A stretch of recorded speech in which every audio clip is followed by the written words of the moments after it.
So the reason why I keep wanting to renew and re-go through the process is mainly because there is, this one annual event that happens, which is the EMEA MVP Summit. It's just really inspiring. We see lots of people from different countries, from different places that come, and they have basically the same background as us, technical people. They face business. Sometimes they sell.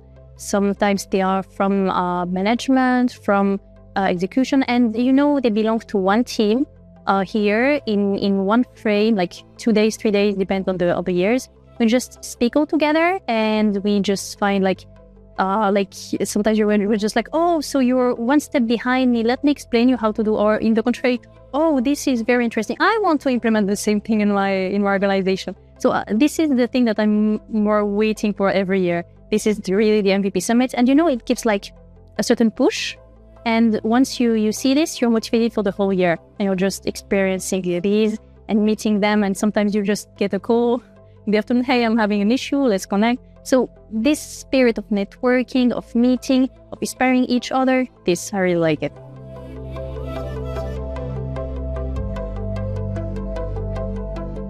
So, for instance, something that happens while building the community is every year I so every week, every Friday from 4 to 7, we have a sort of salon in French. It's a place where we just connect, and anyone can connect through these 3 hours. And when they come, they're just okay, what's news? What are the business news? What are these different things, etc. And with time, we get closer, and it's really easy to share the info and to get more knowledge. And what I really like is once a year, I take this salon time to just enjoy sharing, a long timetable of the year, saying, okay, who wants to do this, that. So I like this spirit where everyone is brainstorming, just saying, oh, I have an idea, and I really, really want to make it appear for the community, helping people, etc. So this is an example of doing in the community.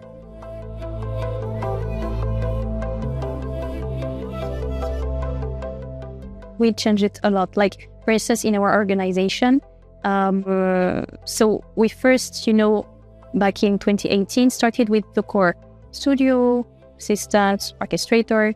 This is the basic. Then after this, with time, we're just building things all together, adding more and more tools, document understanding, AI center. Every time we're more consolidating the core because this is the basis.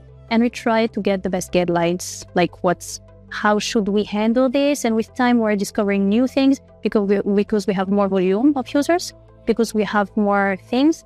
And the hardest part is every year to get updated to these core products, because we work with them every year. And then next year, new release, there's new things we need to adapt to it. So it's very interesting to go with the flow of the roadmap. And we just kind of learn with it.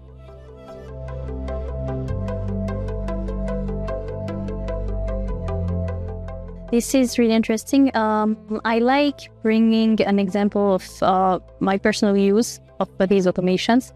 I think it's more useful on personal side than on professional, because I think it's not yet mature on the professional world. For instance, so I belong to a union, the geology union, where every year I need to prospect people to let them know that we need to get in that annual event. And every year I'm just contacting lots of geologues, lots of jewelry people, and so on.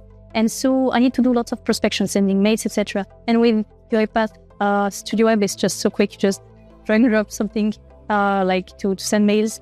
It's directly integrated to your Gmail box, which is really great. You'll have to configure it a lot, just allow next, and done. You just have to copy paste the message, copy paste the list of people that you want to send, and finished. So this is, I think, the most liked automation, very quick winning and burning time.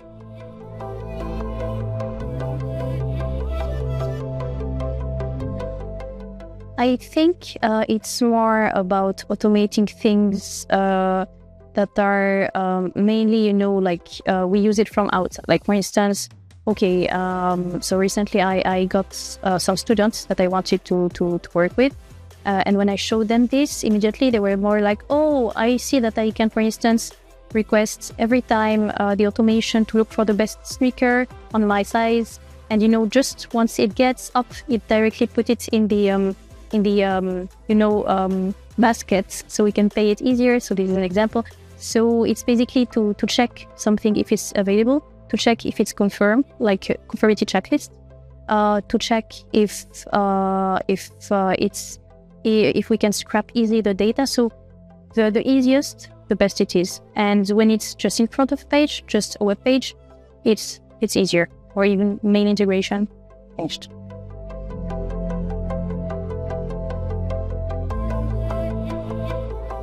I think the most useful part is about building credibility, which is important in the e-reputation, because you start from nowhere. Basically, you're just on LinkedIn like anybody, and then you have to start from somewhere, build community, build people around you that know more and more about you, and this is easier to get messages passed.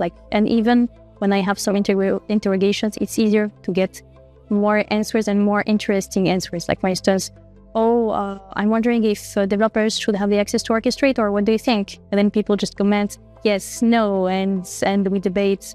And I think this is very useful when you are an MVP, because it gives you credibility. It does not mean that you're the best of the best. You are allowed to do some mistakes or to not know everything, because you're not the product manager, right? You're just one of the users like the others, but you just want to be more into it and to share this knowledge, what you know, and also to share and get more opportunity to speak with the others. This is about being an MVP, and this is something that helps a lot when we have public, exposure.